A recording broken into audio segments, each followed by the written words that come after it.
बड़े सवाल आज की है कि क्या आज आज क्यों तेजी होगी, ये सबसे बड़ा सवाल। तेजी होने के कारण क्या है वो जानना समझना जरूरी है। फिर से गिफ्ट निफ्टी धीमे धीमे मजबूती पकड़ रहा, रफ्तार पकड़ता हुआ दिख रहा है, क्यों?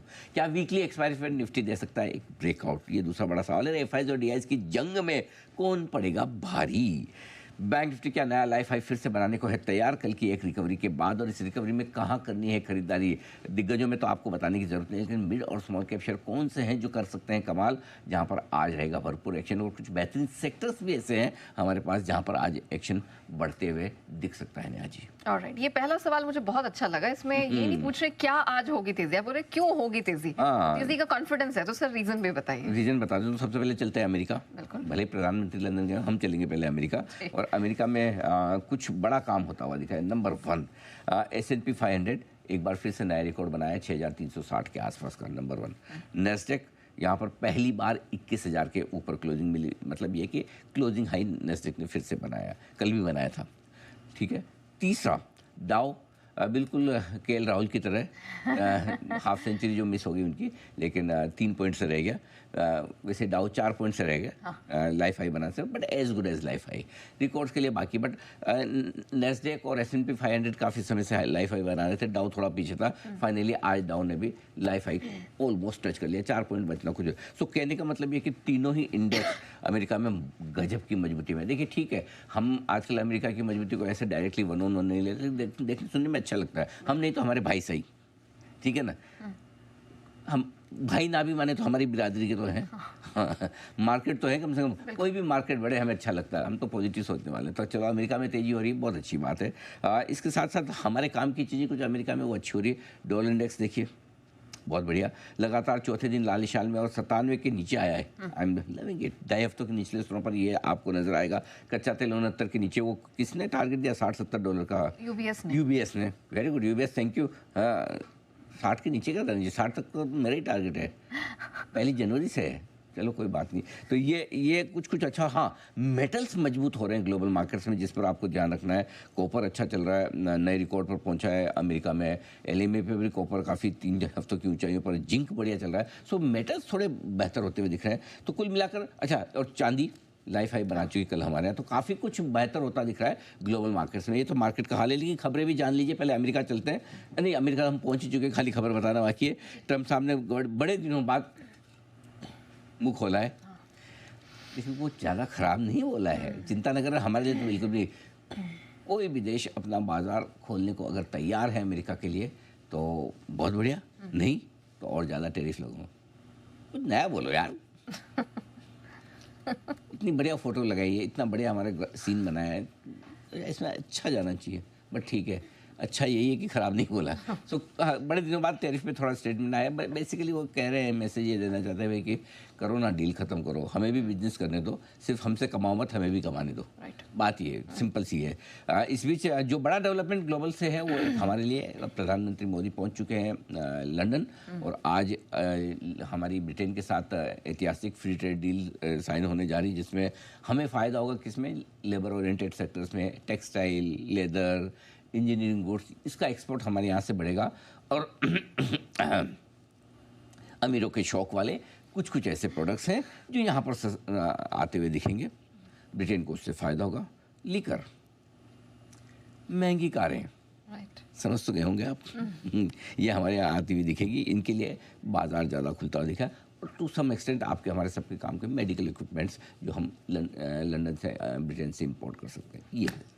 ऑलराइट, तो सर ये तो 2 इंटरनेशनल फैक्टर्स हो गए जिन पर हम फोकस कर रहे हैं। अब घरेलू फैक्टर्स कौन से जो बाजार में, जिनसे आपको लगता है कि तेजी होगी? हाँ, तो अमेरिका का पहला सपोर्ट सही है। दूसरा, 2 दिनों से दिग्गज और मिड कैप दोनों कंपनियों के नतीजे शानदार है। ये कल भी हमने कहा था, कल 5 कंपनियों के नतीजे थे बाजार बंद होने के बाद, एक भी खराब नहीं था। और आज भी सुबह सुबह जितने रिजल्ट थे, एक भी एक्सीडेंट नहीं, जिसमें 3 निफ्टी की कंपनियाँ हैं, इन्फी, टाटा कंज्यूमर और डॉक्टर रेड्डी। नंबर स्टॉक कम ज़्यादा होना एक अलग चीज़ हो सकती है, क्योंकि पोजीशनिंग कैसी हुई पहले, क्या है क्या नहीं, वो अपनी जगह है। लेकिन नंबर्स ख़राब नहीं है, ये बड़ी चीज़ है। तो तीनों के नंबर्स अच्छे हैं। मिड कैप्स में देखिए, सब नंबर्स ब्रॉडली आपको पसंद आएंगे। कोफोर्स देख लें, परसिस्टेंट देख लें, और OFS देख लें, तीनों मिड कैप ITO के नंबर अच्छे हैं। इसके अलावा आपके नंबर्स कल जो आए, लगभग सारे आपको नंबर्स ठीक दिखेंगे, कहीं कोई दिक्कत वाली बात है नहीं। तो जब नंबर्स अच्छे हैं लार्ज कैप और मिड कैप दोनों के, तो आपका थोड़ा कॉन्फिडेंस लेवल बढ़ जाता है, वो एक अच्छी चीज़ है। तो नंबर्स के हिसाब से मुझे लगता है सपोर्ट मिल रहा है। तीसरी चीज़ जो इंपॉर्टेंट है वो ये कि 2 दिनों से घरेलू फंड अपनी खरीदारी बढ़ा रहे हैं, टक टक टक टक थोड़ा ऊपर जा रहे हैं। 4,350 करोड़ की खरीद और मतलब 3 से 5,000 करोड़ की रेंज की खरीदारी लगातार तीसरे दिन हुई है। तो तीसरे दिन अच्छी 3 दिन हो गए, पिछले 3 दिनों से घरेलू फंड खरीदारी बढ़ा रहे हैं। और एफआईज की इंडेक्स लॉन्ग पोजीशन कल बढ़ी जरूर है, 1% 14 से 15% पर आई है, लेकिन अभी भी 5 महीनों के लिए लिस्टेड स्टॉक के आसपास चल रही है, यानी कि अभी भी शॉर्ट काटे नहीं है एफआईज ने। आज वीकली एक्सपायरी, अगली एक्सपायरी सीधी मंथली होगी। तो आज से अगली एक्सपायरी के बीच में कई तो शॉर्ट काटने होंगे थोड़े बहुत, तो मुझे लगता है उसका सहारा मिलेगा। ट्रेड डील को लेकर सेंटीमेंट बेहतर है। खबरें ये भी आ रही कि शायद यूरोपियन यूनियन के साथ भी 15% की ट्रेड डील करने की तैयारी है। ये खबरें हैं, अभी तो कंफर्म नहीं हुआ है, लेकिन जापान के बाद हम उम्मीदें सबकी 15% की जगह है। और हो सकता है जापान से 15% किया तो उसके बाद सारे दूसरे देश जगह यार 15 पे बुरा नहीं करके खत्म करो मैटर को, है ना। सो मेरे को लगता है कि ट्रेड डील को लेकर भी सेंटीमेंट थोड़ा हमारा और बाकी ग्लोबल मजबूत होता दिख रहा है। और सबसे बढ़िया एक सेंटीमेंट जो आता है, बाकी सब चीज़ें इधर की इधर, धरी की धरी रह जाती है। नेहा जी, अल्टीमेटली जो कहते हैं ना कि जो स्क्रीन पे दिख रहा है वही शाश्वत सत्य है, भाव ही भगवान है।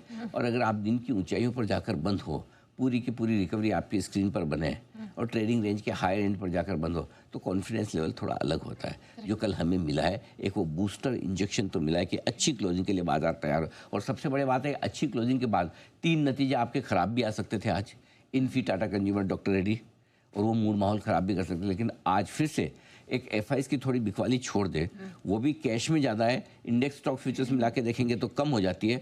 इसके अलावा कोई नेगेटिव फैक्टर है नहीं। और कल भी एक ही नेगेटिव फैक्टर था एफआईज की बिकवाली का, उसके बावजूद हम बढ़कर डे हाई की तरफ जाकर बंद हुए। सो मेरा ये मानना है कि आज फिर से बाजार उस लिहाज से मजबूती की तरफ बढ़ सकते हैं। ये सारे फैक्टर और कितने चाहिए आपको, इतना काफ़ी नहीं है? नहीं, ठीक है, चलेगा चलेगा चलाने के लिए। ओके। नहीं, अब चलाने के लिए फैक्टर्स तो काफी हैं, लेकिन इसका मतलब ये तो नहीं है ना कि ऊपर अटकेंगे नहीं। हाँ बिल्कुल। देखो, मार्केट में रिस्क तो हमेशा होती है। रिस्क सिर्फ एक ही वक्त नहीं होती बाजार में, जब आप शेयर ना खरीदें Of course. या ना बेचे। खरीदते या बेचते रिस्क शुरू हो जाती है। और आज के रिस्क में अगर गिनने जाए तो थोड़ा सा एफआईज की बिकवाली तो बढ़ी हुई है।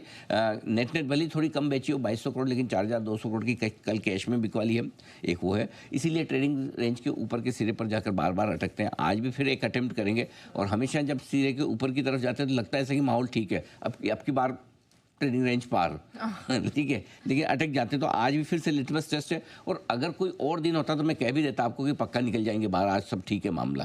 लेकिन आज वीकली एक्सपायरी, और वीकली एक्सपायरी के दिन थोड़ी वॉलेटिलिटी बढ़ने का डर रहता है। और एक और प्रॉब्लम मालूम है क्या इस मार्केट के, जैसे आप हम पूरे सब लोग मिलके जिस दिन बड़ा जोर से कॉन्फिडेंट हो जाते हैं ना, तो इसलिए मैं थोड़ा ओवर कॉन्फिडेंट नहीं हूँ और ऑप्टिमिस्टिक नहीं हूँ, पॉजिटिव उम्मीद करता हूँ। ओके, बजाय इसके कि नहीं आज तो हम निकल जाएंगे, उस दिन सेलिब्रेट कर लेंगे, है ना। आज ज़्यादा कॉन्फिडेंट होने में फिर क्या है, फिर है ना, एक तो वो कहते हैं फिर दुखी भी होना पड़ता है, अरे हो जाना चाहिए। तो देखते हैं, हो जाएगा तो हो जाएगा, नहीं होगा तो कोई बात नहीं, खराब तो नहीं है कम से कम। तो सर